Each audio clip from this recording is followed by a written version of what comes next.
All right, welcome back into Indiebnb. Today we are joined by Benny from Muted Circus. Benny, how is this Brooklyn evening going for you? The Brooklyn evening, it is a beautiful evening, really, truly. I decided to wear a sweater that was slightly more formal than my normal sweater. I thought, for Grant, I should dress up. Well, I appreciate the formal sweater. I'm in my formal wet leg t-shirt. I was just listening to Wet Leg yesterday. Excellent. You can't go wrong with a little wet leg. It's like I've been working a lot on music recently, and my background is my degree in music, so I'm can nerd out pretty hard on music stuff. And so I've been doing very dense chord stuff, on piano, working on all this. So then you need the wet leg to balance it out. You need just 4 chords, good vibes. You know what I mean? Yeah, definitely. I mean, you can get. I probably don't have the same mind that you do for music. I'm more of a 10,000 feet simplicity, but I kind of stay at that level. But then every now and then I'll dive into something a little more complex. But what's the most complex thing you can imagine, off the top of your head? I mean that Hans Zimmer, the Interstellar soundtrack, or okay. Something like that. It's a little bit more classical. I think intense. I think classical. But what is the music theory when you're diving in and kind of going in? So music's funny because almost to a T, the more someone studies music, their time slipped. So it's imagine a man really deeply into music in the year 1932. That's going to be someone that studied music a lot now. No, not guaranteed, but it's relatively rare. I mean, granted, popular music school in all the ways of popular music school. So I'm not saying there's anything wrong with popular music, but I mean, if it's the year 1890, there's little ditties that people play on the piano, and then there's something that's the harder shit. Yeah. And the people who studied a lot or really deeply into music are into the harder shit. It's the new Mahler symphony or the new this or the new that. Does that make sense? So it's always a time slip scenario. For example, just the other night, my buddy he said, hey, this recording of Bartok's Concerto for Orchestra is amazing. I've listened to it 5 times in the last month. That's taking the coolest Hans Zimmer idea and doing it 5 times a second for an hour. Yeah, and the Hans Zimmer stuff's cool too, don't get me wrong, but it's it's very angular. There's lots of string parts. It changes keys every few measures. There's it's got a lot going on. It's very dense, and it's hard. The thematic material transforms in other ways. It's sort of like Super Mario versus some sort of crazy RPG where you're now you're a woman, now you're a man, now you're a beast, now you're this, and people can track that stuff. I can't because I'm not a video game person, but that's sort of how it feels. Sorry, that was the nerdiest, longest, silliest answer. I also listen to a lot of K-pop and stuff. I'm not totally a classical music nerd, and the music I write is actually very simple. So, but Wet Leg to me is simple, basic, punches you. The palate cleanser, after you've been going down going down the hardcore, all of the different things that you can hear, you're all right, I need something to, is that it just kind of takes you out of it? And what are some of your other favorite bands that you kind of get the palate cleanser from? Well, I actually really so I went to music school. A lot of people go to music school. I went to the Berklee College of Music, which is sort of a contemporary music school, meaning it's not really a conservatory, and conservatories they sound like what they sound like. It's a place to conserve music traditions, and conservatory. Berklee College of Music doesn't produce, in my opinion, a lot of groundbreaking composers or a lot of instrumentalists. Well, someone's going to argue with me and send me some stupid email that's what are you talking about? But roughly, I think if you look at like Juilliard or the New School, you can probably find a higher quotient of sort of groundbreaking musicians. But Berkeley produces, it's a funny word to say, makes a lot of really famous producers, a lot of really famous music directors, a lot of people who run bands. People like St. Vincent went to Berklee College of Music. John Mayer went to the Berklee College of Music. These are people with like really strong pop sensibilities. Does that make sense? So when I was at music school, I was surrounded by all these people that took pop music very, very seriously. And so I started to take pop music very seriously. And when I say very seriously, I mean, most people think pop, light, airy, whatever. But like when I listen to pop music, I really like, I'm listening deep, if that makes sense, you know? So I think like the new Lady Gaga has like a lot of really good, interesting stuff on it, for example. A lot of K-pop stuff, bits and pieces of it are like really interesting for all these different reasons. I think a lot of rap is really interesting rhythmically, and you can like parsing how the rhythms come together. It's like a really exciting thing to hear a new rap. Even if I'm not like a big rap guy, you'll be like, okay, this is interesting. Wow. Like for example, Central C, his album has a lot of really interesting rhyme schemes. He says a lot of things that he thinks are cool sounding that I think are silly, or he thinks are silly and I think are interesting sounding. I'm sure Central C and I would not agree on very much. But, you know, it's like, there's just like a lot there in all music. So I listen to a lot of pop music, I listen to a lot of classical, I listen to a lot of jazz. I like post-bop jazz, which is the period after bop, post-bop. It's sort of like the impressionistic era of jazz. There's like a lot of Miles Davis stuff in that era that's very famous. Like, yeah, there's a lot of stuff. I like a lot of contemporary classical music. So a lot of modernist composers. I mean, this music's so cool. There's so much. It's overwhelming, I think, at some points. It's insane. Of like, you know, that you just sit there and I mean, we get fed for, you know, on a weekly basis. If you just listen to your Discover Weekly, if you make a point to do that, it's like, there's something on there that maybe you've heard before, but like, for the most part, it's feeding you things that like maybe you heard one time 5 years ago, but it's going to bring it back to you because they're like, hey, I know it likes this pattern. You like this pattern or like this thing. So there've been countless people. It gets crazier. I mean, honestly, I find it to be overwhelming and a little bit upsetting. Yeah. Because you're confronted with this idea that it's like there's 200,000 favorite songs you haven't heard yet, and you may never find them. You're going to die before you find them. And the weird thing is like the ratio of songs you love versus songs you don't love almost never changes.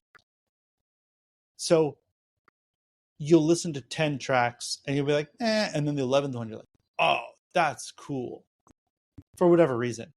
But it still takes you 10 to find the one. So you end up being like, maybe I'll just listen to 100 today and I'll find 10.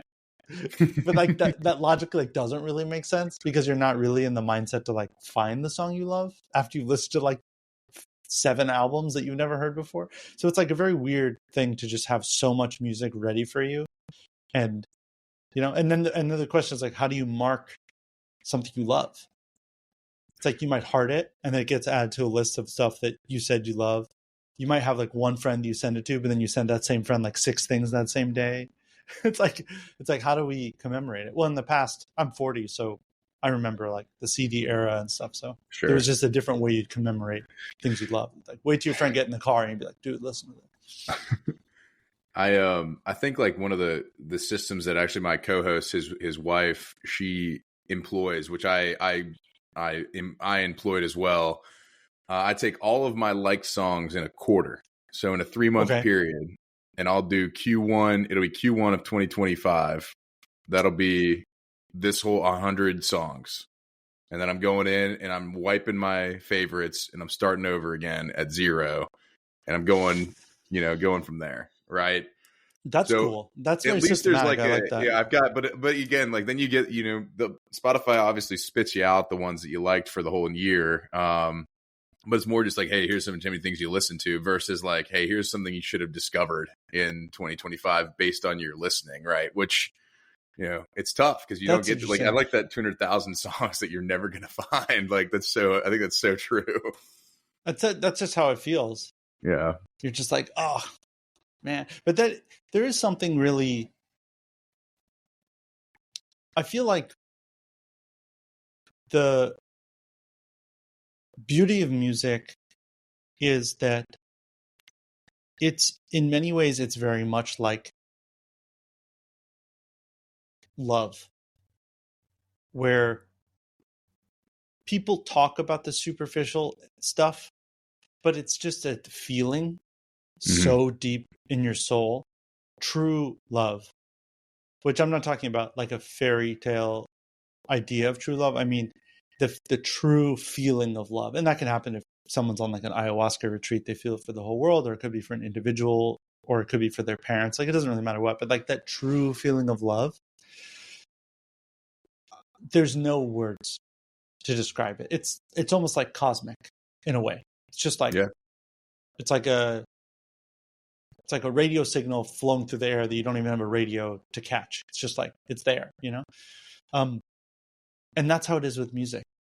You just go, this song is resonating with me on a level. Yeah, I can tell, oh, I like the beat. I like the this. I like the that, whatever. But at the end of the day, you're just like, no, this is touching my soul in like a weird way that is indescribable. But I always find it's interesting how easy it is to feel that for a short period of time. And then like the lyricist says something stupid and you're like, oh, that's not my favorite song anymore. You know, or like some keyboard part comes in and you're like, what the fuck is that? That's weird. Why is that here? You know?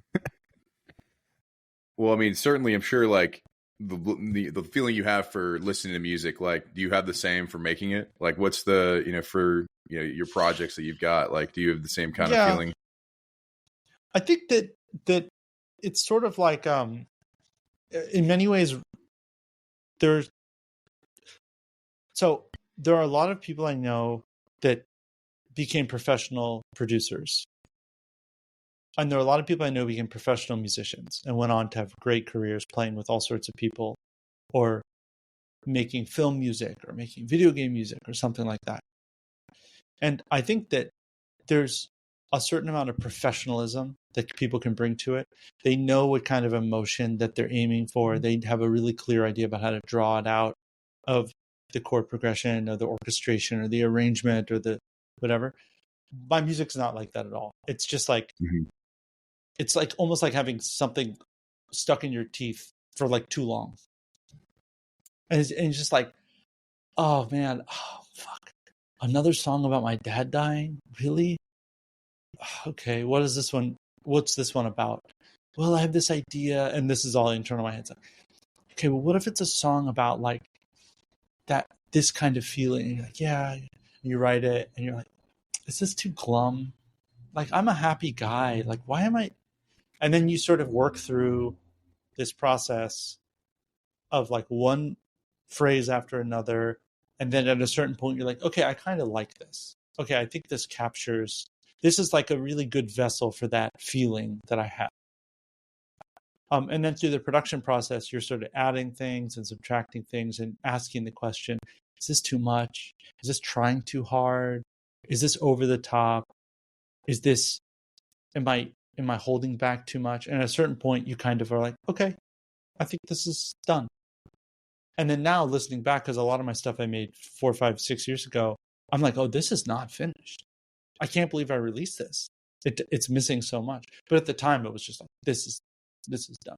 So I find that it's a losing proposition to judge your own music against the feeling you feel when you listen to other people's music, because your music will always be worse. You're your own worst critic, you know? Well, it's just going to be worse. Like, one of my favorite songs for years, like, it's been like in my top 5 on Spotify for like 4 or 5 years, maybe. Maybe I'm exaggerating. Is this Bob Dylan B-side or outtake, or whatever you call it, studio outtake maybe, his rendition of a song called Moonshiner. And it's him on acoustic guitar. It's beautiful. It's amazing. Everyone who's listening to this should go listen to it. It's just fantastic on many, many levels. Like, come on. How can I ever listen to something I wrote and be like, I'm not like Kanye. I can't be like, I'm a genius. Like, you listen to it and you're just like, yeah, this doesn't compare to Moonshiner. Okay, I'm okay with that. But does Moonshiner contain all of the sorrow and sadness and my current moment and all the feelings that I'm having? No. And is it possible that there's someone who listened to my song about whatever and felt something that profound and deep? Yeah, even if my stream count isn't high. Like, who cares? Only takes one. I mean? Well, yeah, I mean, you hope it makes it to one. But at the same time, it's just like, it's such a different thing. I think there isn't any music to end all music, even if people want you to think that to a certain extent, as long as there are emotions and feelings. But I can't hold myself to the standard of my listening. And I'm a lot nicer on myself than I'm on other music in some cases, and the opposite as well. Yeah, that makes sense. So, I mean, obviously this project Muted Circus that we're, kind of, is what we're talking about here. Like, I read obviously that's a, 50 song, with 10 EPs about, the passing of your father with the, with the artwork and everything. He was a visual artist. So, I mean, is this a, way for you to kind of, help with the grief? Is it, what is some of the, motivations behind this? So I'm 40 years old, and after music school and briefly touring with a Sony artist, I was like, yeah, music's not really for me. I don't need that in that way. And I did not so much as write, maybe I like dabbled a tiny bit, but I never even like wrote a song or anything until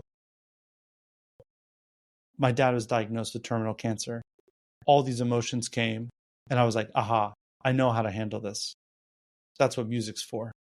Mm-hmm. And I started going to a practice room that I rented down the street from my apartment every Thursday and every Sunday from right after I woke up to like noon or so, to be alone, to play with music, to write songs, to come up with ideas. And then eventually that led to me writing more, finishing songs, then recording, producing, then writing instrumental songs that are the interludes. Half the songs are instrumental because I play strings too. And you're dealing with emotion in the rawest form because it's not all words too. It's like, instrumental pieces and things like that. So that was it. The whole purpose was just, okay, I have music that needs to get out of me. I have time set aside to do this. And so every song and every piece of it is getting a little closer to or creating a little bit more distance from feelings and emotions, and trying to bottle up certain things in certain ways, and trying to create diversions for myself, and trying to have something to spend hundreds of hours on, and all the things that you sort of need in modern times, at least, to get through something tough. I don't drink, and I never have. I don't really party, and I never have. What are you going to do? Yeah. If you don't express the emotion, it creeps out in weird ways. So I found like a very efficient way to do it. I didn't think it would take 50 songs. I didn't think it would take it would be so much, but that's not something I could really choose. Gotcha. And I mean, I didn't count, but how far into it are we? As far as I've released 45 songs so far, and I have 5 left, and they're mixed and mastered and just sitting on my hard drive. I just haven't pulled the trigger yet on releasing the final one. I think I might do an album of reworkings and re-recordings of my sort of favorites from the 50, but I've kind of started it, but I haven't really fully committed to that yet. I kept thinking, like, once I release all 50, I'm going to move on. And I actually have 2 other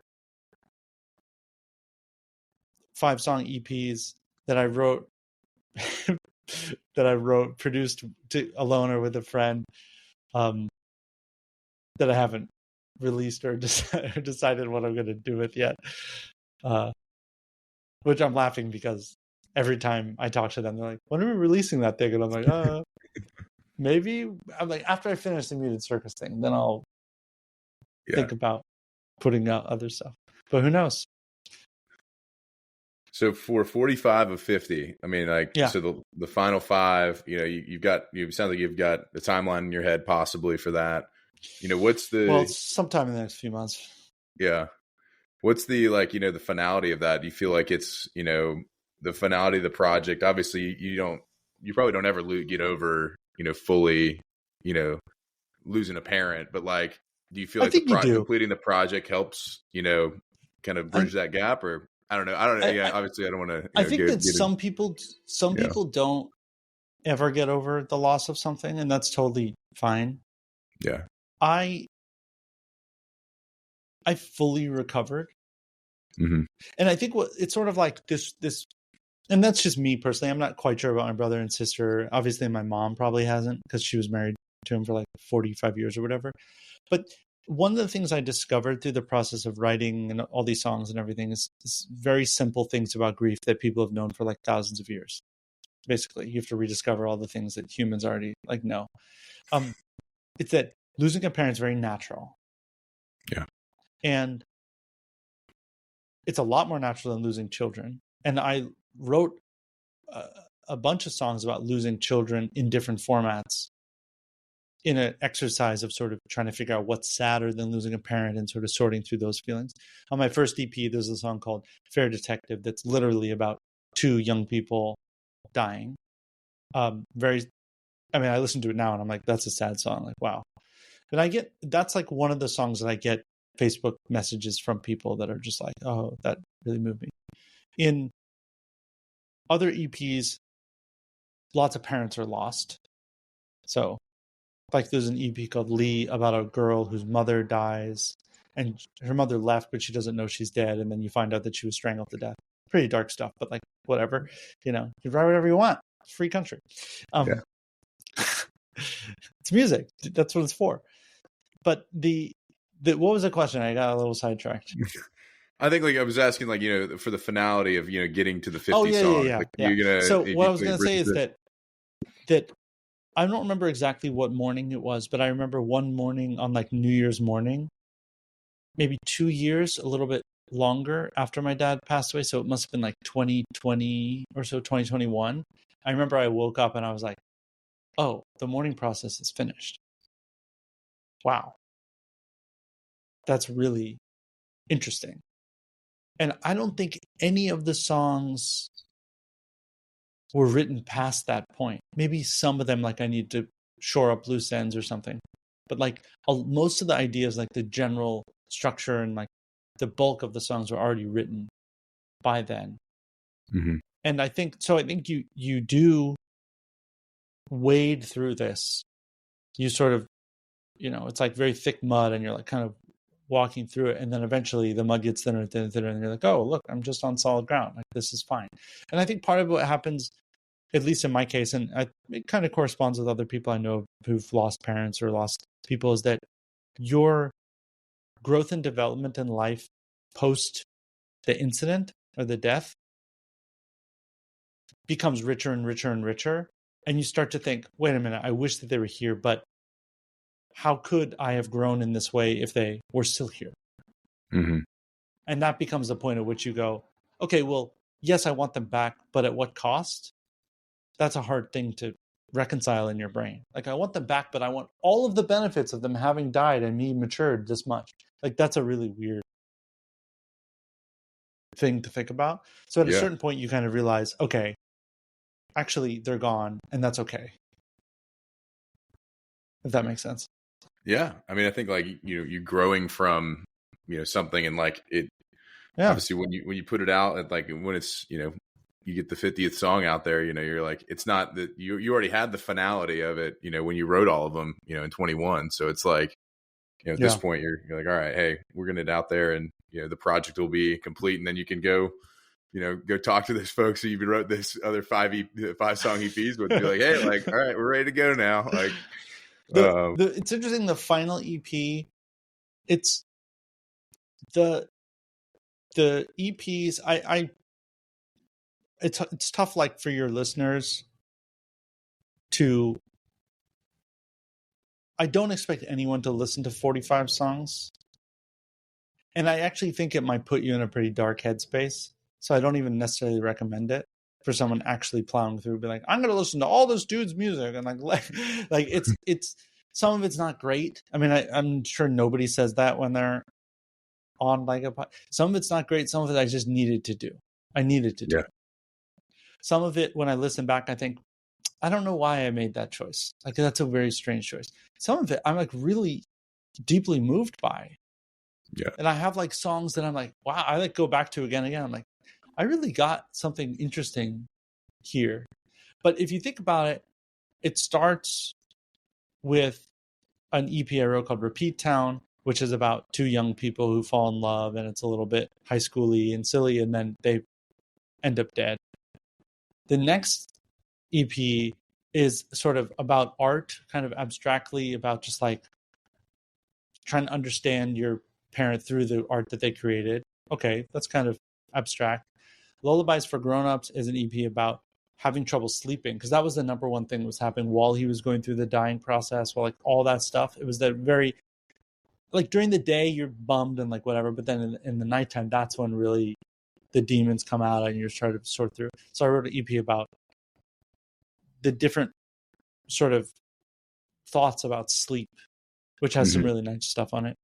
And then I wrote another kind of fantasy thing about a girl named Thea, and about like your parents being disappointed in you, which doesn't really apply to me because my parents thought it was great, which is nice.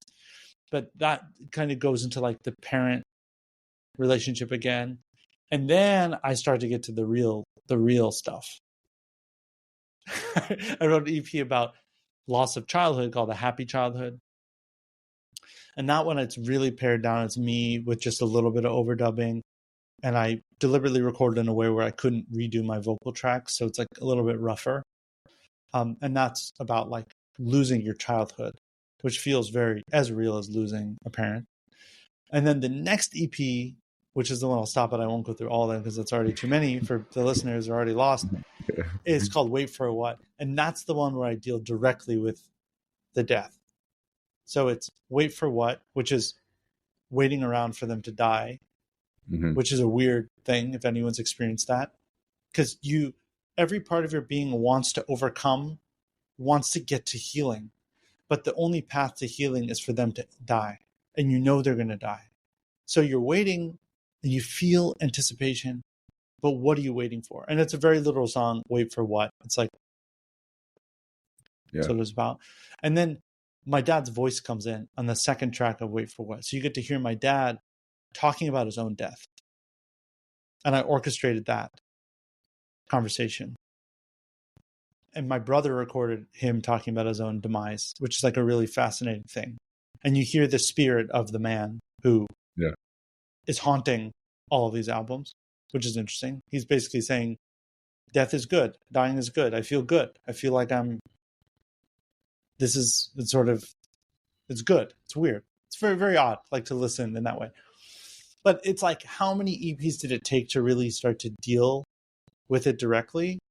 5, 6? I don't know what number that was. And then I go on another tangent where I write a bunch of shit about like parents dying and whatever and other psychological stuff. And that's all the way through the 9th EP, very indirect.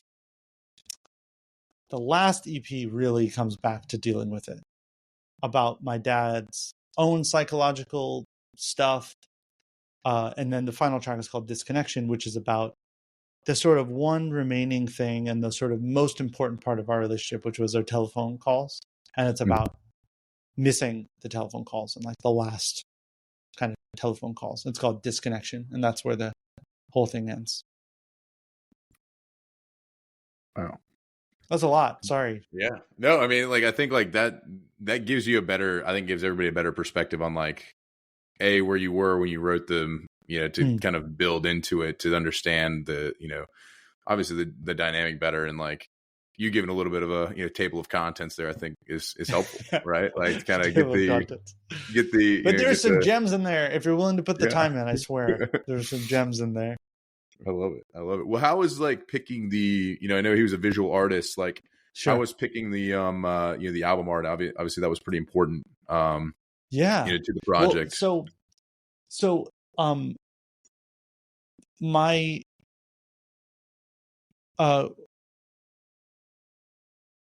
he had an art studio that he built at the end while he was dying, and a lot of his art is still there.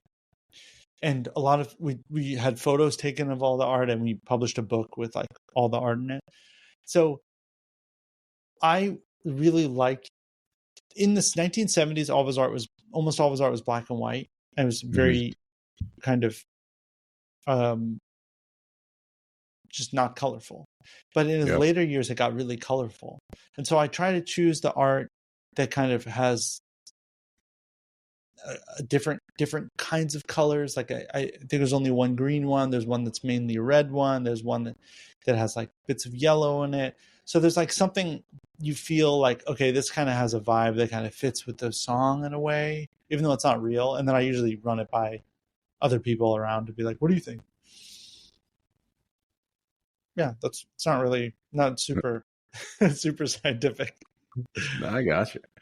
Yeah. Well, very cool. I mean, like as far as like the, song titles, there's some unique ones in there. The word Vesuvio comes to mind off the, the latest one that's been released. Like what in that song makes you want to name it that? Like I'm always curious because song titles I think are something that like bands will be arbitrary with versus like they'll have, a very significant meaning. So like, for that one in particular, like what does that mean to you, I guess?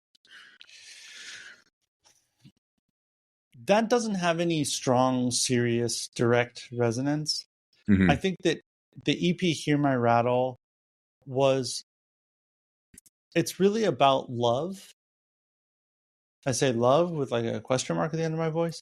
It's about love, but it's sort of looking at love as like an illness, as like a disease. It's sort of like that feeling of like people who have attachment issues are just like, oh gosh, there's gonna be trouble. I'm really falling for this person, and we all know how bad that goes. And you're like, huh, that's confusing. So it's sort of about like this feeling of like the more you love someone, the more it hurts when you lose them, in an abstract sense. So Hear My Rattle is from the perspective of being a snake. And I used actual samples of rattlesnakes to make it. Vesuvio Thirst is like a kind of slow molasses, that sort of prodding, gnawing feeling that you get when you are really falling in love. And you're sort of like that feeling of like the attachment is growing, and it's sort of, you're like really thirsty for it, but also you sort of it feels ominous in a way, and you're just like, oh no, if the person doesn't reciprocate, like this could be trouble, like that kind of feeling. And then In the Chair, which is a song that follows that, is a song literally about a boy who falls in love with his therapist. Not a true story. A boy who falls in love with his therapist, and it parallels Carl Jung falling in love with Sigmund Freud. And it's psychological in the sense that the boy invents the idea that he's in love with the therapist or vice versa, and that everything that he says to the therapist is a lie in order to entrap the therapist. But also, it's very like, if you read the lyrics, it's like kind of winding those things together, which is interesting. And then Dry Paint is that sort of like settling in of love. It's like the paint layers are there, it's dry, you sort of reliably that color. And then My Mona Lisa is sort of like when that paint starts to wrinkle and curdle and become flaky. And that's a song called My Mona Lisa, which is about, it sort of weaves all the ways that people have attacked the Mona Lisa over the years into a song. So it's about sort of demented or like delusional love. Wow. Gotcha. I think like so for me, whenever I listen, I listen to it in the, the 10,000 foot sense, right? Sure. but getting context to it now gives people the perspective that it's like you have a much different perspective on the songs once you hear kind of the background and story behind them. But I honestly, I'm like I have a little bit mixed feelings about that concept in general. And the reason is I was explaining this on another podcast, and maybe second time it'll be better because I probably just like a word soup before. There's the music, and then there's not the music. Yeah. And the things that are in the music are really the only things that matter. But somehow sometimes you need more than the music to understand the music. If that makes sense. So in certain sense, you gain something by knowing a backstory or whatever. But in another sense, you lose something. Yeah. You lose like a pure music only experience with it in a certain sense. So I find that it's sort of like on Spotify, how it shows you how popular something is. And sometimes you're like, wow, 100 million plays on this? Let me check this out. And sometimes you're like, I wish I was on Apple Music, where I just didn't know. Mm-hmm. Where I could be like, this is awesome. Do only 5 people like it? On Spotify, you like, no. So you have this context where you're like, oh, this is popular. That must mean something, but I'm not sure what it means. Just like, you listen to a song and you're like, this kind of makes me feel weird. And then someone like me blathers on about like, oh, it's about a boy who falls in love with his therapist. Like all that shit. And then you listen back again and maybe it enhances the feeling. Or maybe like, oh, the song doesn't have any mystery now that I know really what it's about. Gotcha. Yeah. You know what I mean? I can see that. And I can see like, getting it's like kind of taking you kind of remove the curtain a little bit whenever you get you have the pureness of like, hey, I'm just listening to it for the tune. And then you're like, hey, this is the backstory. And now you kind of have like it's like reading the Wikipedia before the horror movie. Like, what's going to happen, but you still want to see it because you're like, all right, like I want to see how it gets put together visually or, sonically in the music sense. Right. So yeah. Interesting. Yeah. Because I don't even watch movie previews. I don't like to know anything about movies before I go see them. My wife takes care of that, and then we go. Yeah. I close my eyes during the previews. Yeah. Well, you got about 40 minutes of them, so I mean, you're gonna take a nice little nap before you get them going. Yeah, I'm like, I bring like a pillow and a blanket, and like, wake me up when the movie starts. Yeah. They should have like a tone when the movie starts. It should be like, and then like the movie's gonna start. Yeah. I went to a movie and I was like, man, we were at the bar outside the theater and we were like, all right, like we can hang out here for a little bit. And we go inside and it's like, okay, I could have had 4 more drinks before we got into this thing. Like, but where do you live, Grant? Atlanta. Because in good old New York City, I'm sure you have some art house theaters. We have a lot of art house theaters. Yeah. And almost everyone I know has the story where they're like, oh yeah, I went to a screening of a movie, or I went to a movie, and it just started with no previews. Like 1 out of every 40 movies, it's just like it's 8 o'clock, the movie's starting, and it's like go. And people come in like 8:10, and they're like confused, and you're like, I'm here, but you missed it. Yeah, because I think like if it's a special screening, maybe I don't know, but like everyone has a story of just being like, I went and saw that movie on 35 millimeter. Well, that's cool. How was it? It started right on time. No previews. Nothing. You're like, whoa, that's weird. Awesome. So you got to be careful. Love it. I love it. The one time where you think now's the time for me to have another drink, that's going to be when the movie starts. It's going to be the one where I get cooked. Well, within this, we always do this segment here. It's Pete Peterson's party pack of questions. So transition to kind of the a little bit sillier part of our podcast. We talked a lot about death. We talked silly, a lot about man. It's all silly. Yeah. So, want to get in and get your opinion on a few things here, but Pete Peterson's party pack of questions. We'll start right now. Cake or pie for you, Benny? Pie. He's pieing it up. All right. No explanations. You just do the the Rapid answer. fire. Yeah. Rapid fire. Salad or soup? Oh, damn. That's so hard. Oh, my God. We get diabolical on here. Don't worry. It gets harder. Salad. I'll take a salad. He's taking a salad. I regret that one already. Yeah. Okay. What are you seeing more of, sunrise or sunset these days? Sunset. Sunset? A little golden hour action? I'm not a morning person. I'm not a morning person. I got you. Would you rather hit a home run or score a touchdown?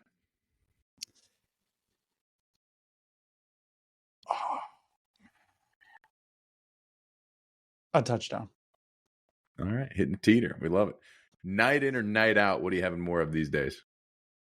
Night in. Oh, for sure. Okay. Yeah. If you do go out and by chance, your jam comes on, are you more likely to hit the robot or the worm on the dance floor? Probably robot. Robot. The dance floor is dirty. I don't want to get close to the floor.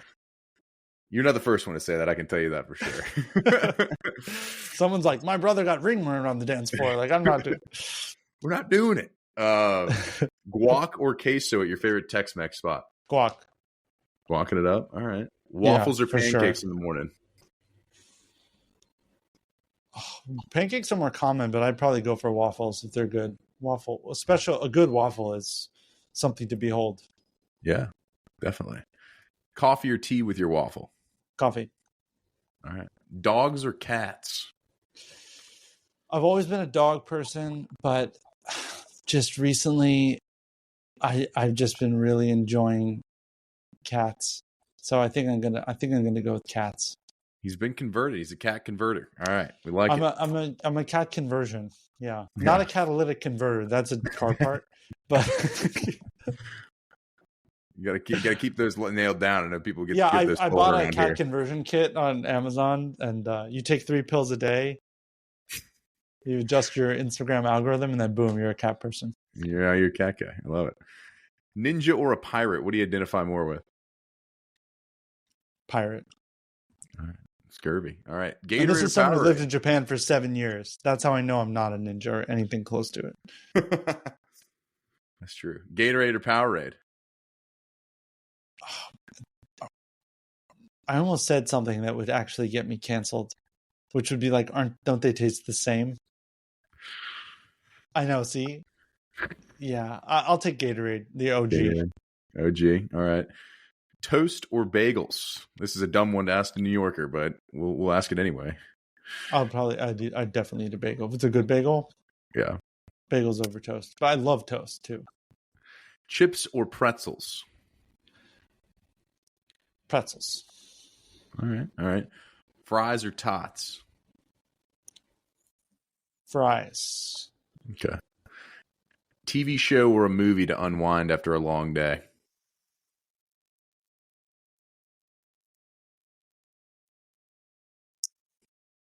That's tough. I'm going to say TV show just because I'm not precious about TV. The movies, it's like a lot of thinking and like, do I really, but like TV, there's always like some series that, you could watch a bit of if that's the mood you're in. Yeah. Are aliens real? Aliens are very real. All right. Bigfoot. You're talking about illegal aliens, right? Very real. No, I'm talking about just aliens. No, straight up. Yeah, I think there's definitely creatures out there. Definitely. I mean, they might not be recognizable to us.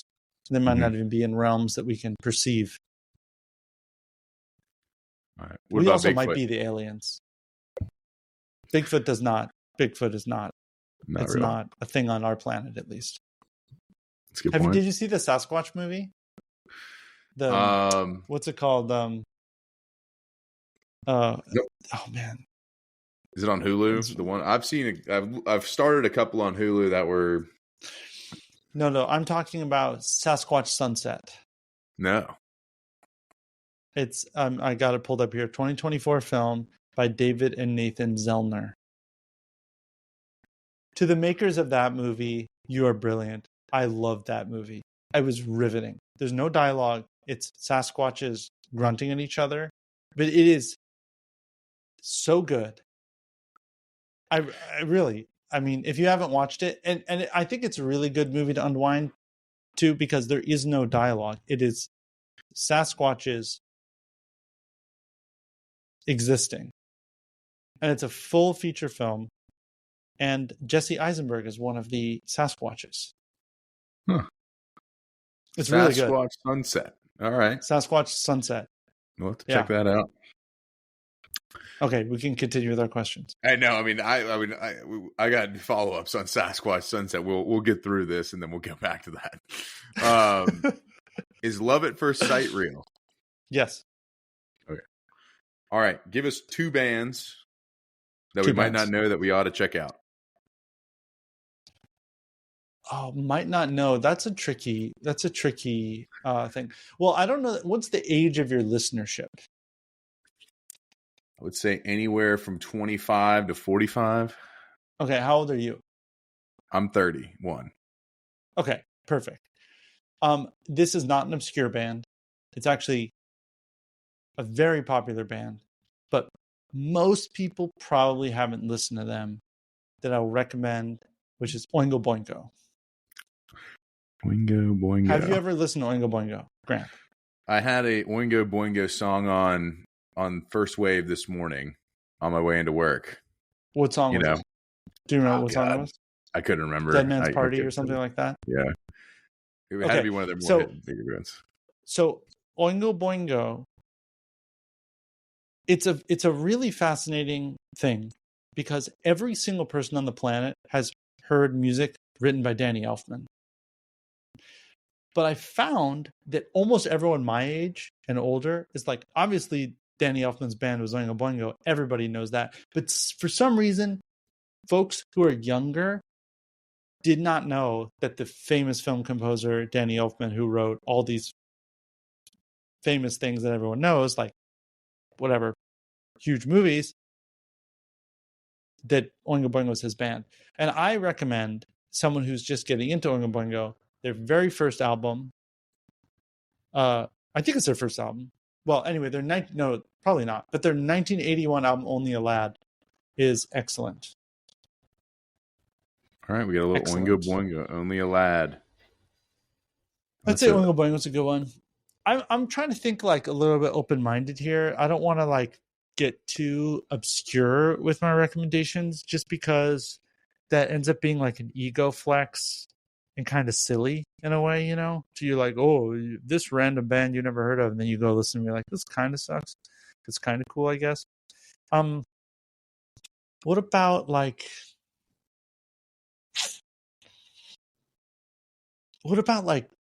Tom Waits? Another artist that people who are like Gen X and older know, but younger folks maybe have like, oh, I've heard of him, but I don't know like anything about him. I'd say Tom Waits. That's a really good one. Everyone should know Tom. Everyone in the whole world should know Tom Waits, whether or not you. No, I know I'm getting him confused. He's not it's not unusual guy, right? No, Tom Waits. Have you ever heard Tom Waits? It's like, I don't think I have. If it's Tom Waits is like, it was like, what's he building in there? Or like, the piano has been drinking. I can't do it justice. He's a very specific music voice. You've never heard any voice like it. His music's weird, lots of clanking and clunking, beautiful songs, kind of fragile, but also brutal. It's good. I mean, it's not obscure at all. I'm looking on Spotify right now. He has 80 million plays on his top song here, but it's like great. So Tom Waits. I'll say Tom Waits. Right. Go dig deep into the Tom Waits back catalog. You will not regret it. I love it. Oingo Boingo, Tom Waits, Benny, Muted Circus. I mean, look, we've got all kinds of great options for the people who need to, get educated a little bit in the. You got 45 songs of mine to dig into. Yeah, just exactly. Don't know where to start. Don't start. I don't know. No, I'm just kidding. Well, last thing we want to go into, the last thing you searched on Spotify, obviously, other than the things we've been talking about, or any of those, so I'll pull mine up. I just pulled it up. Yeah. Yeah. Okay. Yeah. Sure. You're gonna pull yours up first. Go ahead. You go first. The last thing I searched on Spotify is the Lambrini Girls. Have you listened to the Lambrini Girls? I have not. No. Okay. That one is right up your alley. I'd say it's right in line with the band that's on your t-shirt. Yeah. Wet Leg. It is, Amiel and the Sniffers? I have heard of them, yeah. I think so I feel like I'd say it's right in line with that. I mean, maybe someone who's really into that particular kind of like music would argue with me, but I feel like it's right in line with that. I listened to their most recent album today at a recommendation from a person I know, and I enjoyed it. Lambrini Girls. That's my last search. I have to have proof because that's important.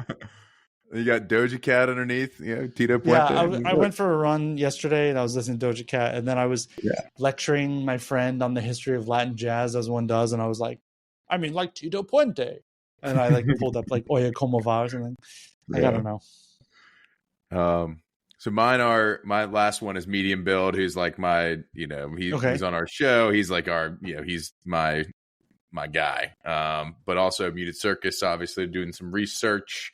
Good, and then this one's pretty good. Smart. This is this playlist called Best Tropical House Remixes, because when you're working out, you got to get a little up tempo, but you want to hear some pop. So it's like, get the up tempo pop, but you don't want to actually listen to, kind of a bummer. So, I see. You like it to be, you look like you're jacked. So you probably have to lift for like an hour to 2 hours.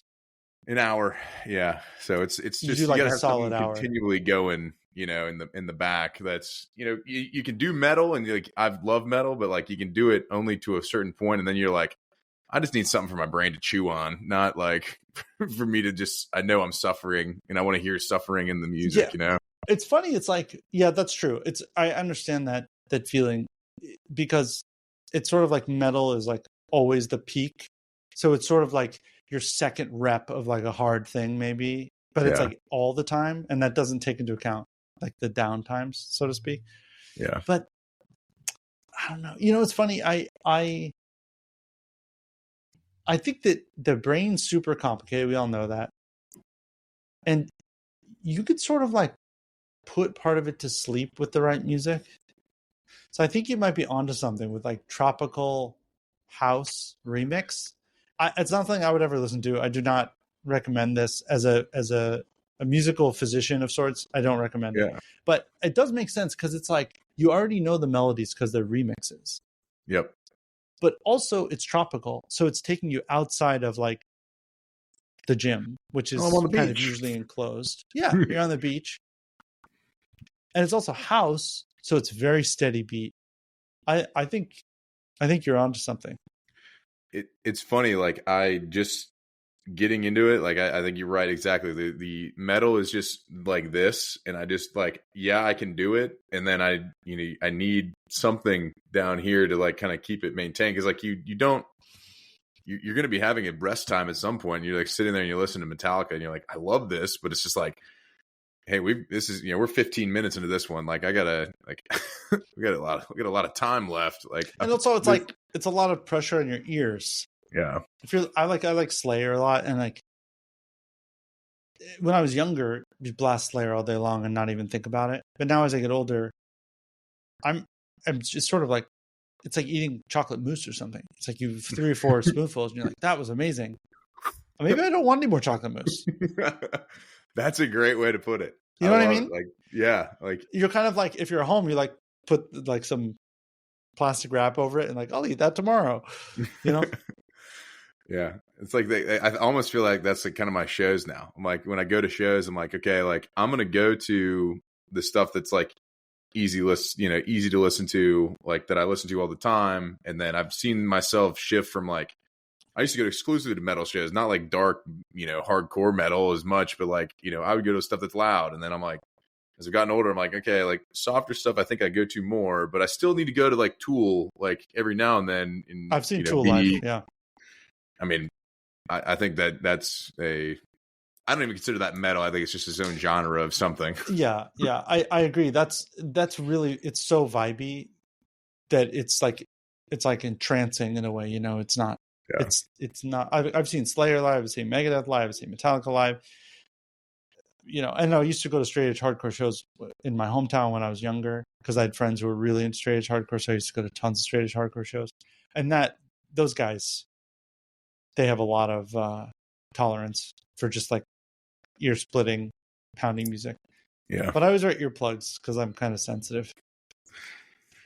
I've recently bought earplugs for the sheer fact that like I didn't have them at a show, and then I had them, and it completely changed like how I felt. Like I was not feeling good watching the show. I saw James Blake, and he was like, just this wall of sound is hitting me, and I'm like, I can't handle this. Like if I get the earplugs, I'll feel way better. I put them in, I was like, oh my gosh, like this all is so much better to take in. You like when you kind of like, you know, divvy it down a little bit, and like, you know. Oh, for sure. I mean, the ears are super sensitive little things, and sometimes you want the full effect, and sometimes you don't. I actually went to a show. This is a very obscure reference, so some of your listeners will be like, this Benny guy really knows his shit.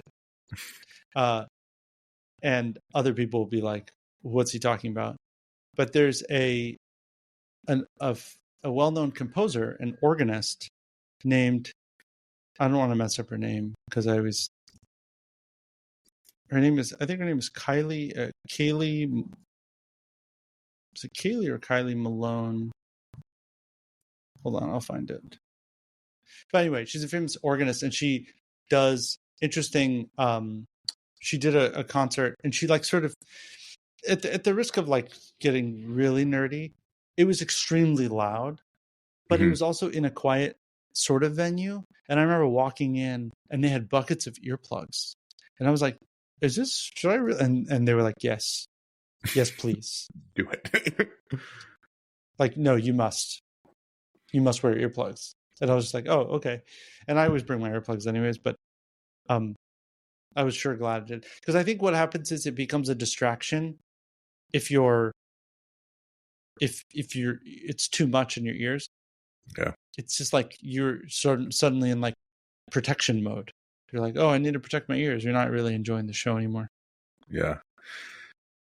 It's, I can imagine like all right, we made through the questions, the hard questions, the easy questions. Oh yeah. There's no more questions. We answered them all. There's none more. I've got nothing. And I messed up the name of the artist, and now I feel dumb because I can't remember, even though I built it up so much. Yeah. That's life. Hey, what are you gonna do?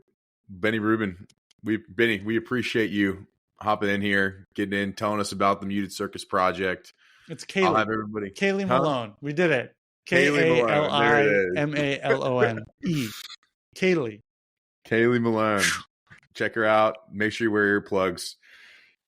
You know, go check out Benny's Muted Circus project. It's on Spotify. You know, the last 5 are, you know, due out at some point, you know, whenever we better smash that follow button. You're gonna miss it. Exactly. Follow him on Spotify. You'll be able to get all the updates, and we look forward to seeing more from Benny, you know, in the future here, man. We appreciate you hopping in here. Thank you so much. It was so much fun. All right. Take care.